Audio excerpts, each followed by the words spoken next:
From a safety perspective, having an Outfeed table for your table saw, I think it's a must. However, if you're limited on space like I am, sometimes a Outfeed table, well, is just not an option.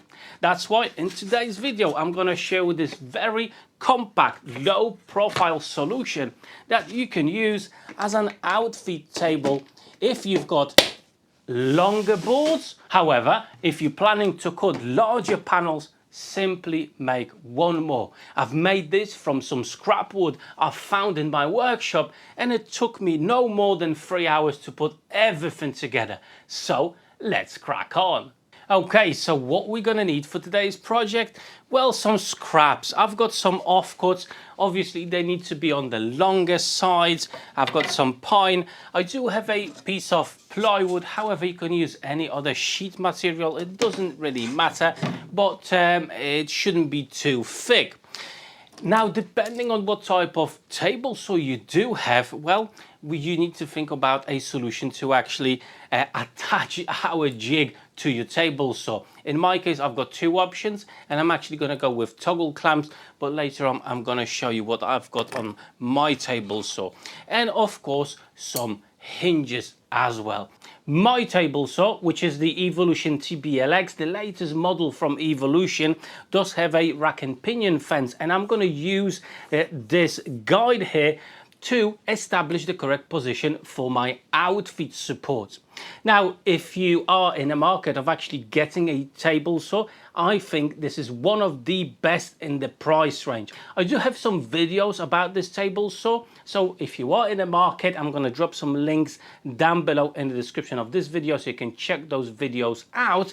And I do actually offer a 10% discount for anything from the Evolution store.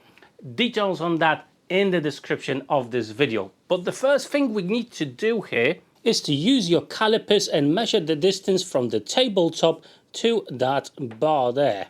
And in my case, that's 18 millimeters.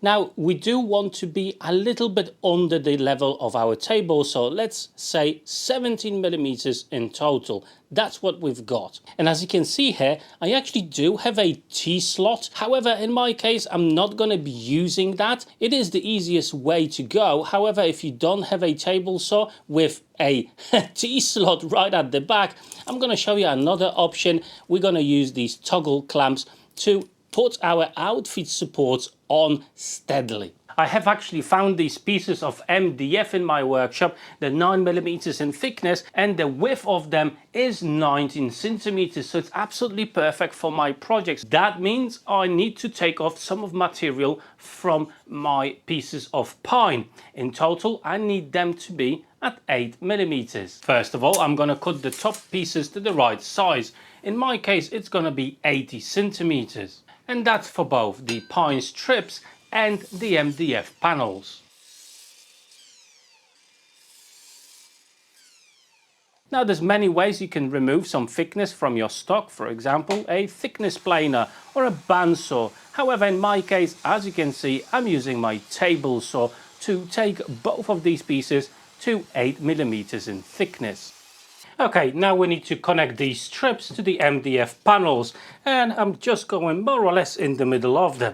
To do that, I'm going to be using a bit of wood glue and a brad nailer, but obviously if you don't have a brad nailer, you can just use normal screws or normal nails. Okay, so we've got our panels ready. I'm just going to rest it against the tabletop of our saw, and I'm just going to draw a line just over here to indicate where the part of the aluminium extrusion actually finishes. And in this place, we're going to glue in a block of timber. I do have one that's 25 millimeters in thickness, so we can properly install our toggle clamp on. So the pieces I'm going to be cutting are 9 centimeters long, and the timber is 2.5 centimeters thick.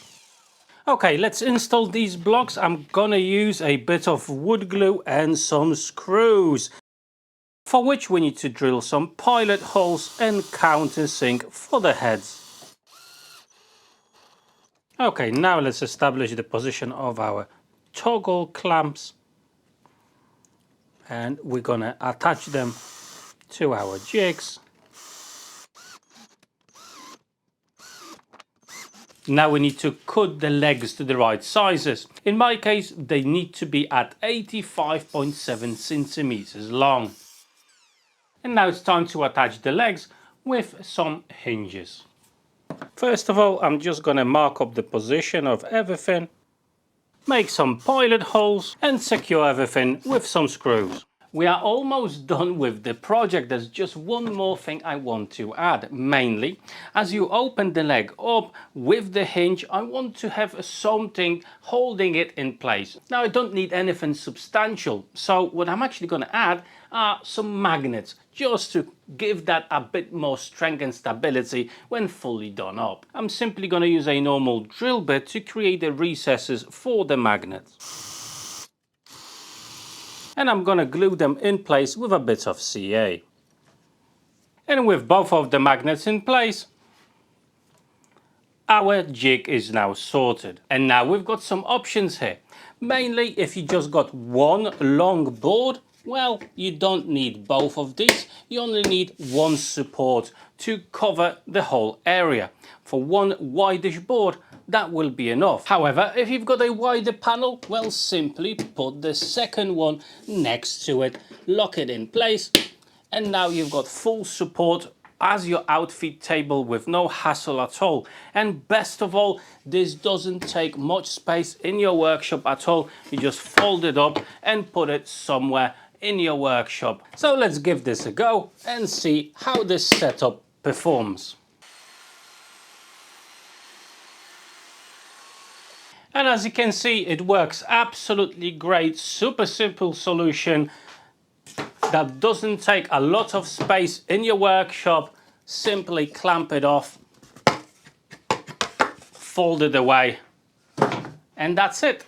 Sometimes there's no point of complicating the design too much. Something simple like this will work absolutely fine, as you can see, and it will give you that safety and stability when you're operating on a table saw, and I think that's very important. Instead of pushing the pieces off and dropping them down to your floor and potentially damaging your pieces, well, I think this solution will solve that problem. And also from safety perspective, rather than reaching to that piece before it falls down to the floor over a spinning blade, again, I think this is much better and safer to use. And best of all, you can make this from whatever you've got available in your workshop, some scrap pieces, and you can do it in a Saturday's afternoon. And I think it's a great addition to any table saw. Obviously, the mounting will depend on what type of saws you've got.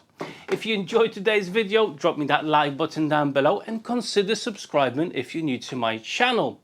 At this point, I just wanted to say a massive thank you to my Patreons for the ongoing support.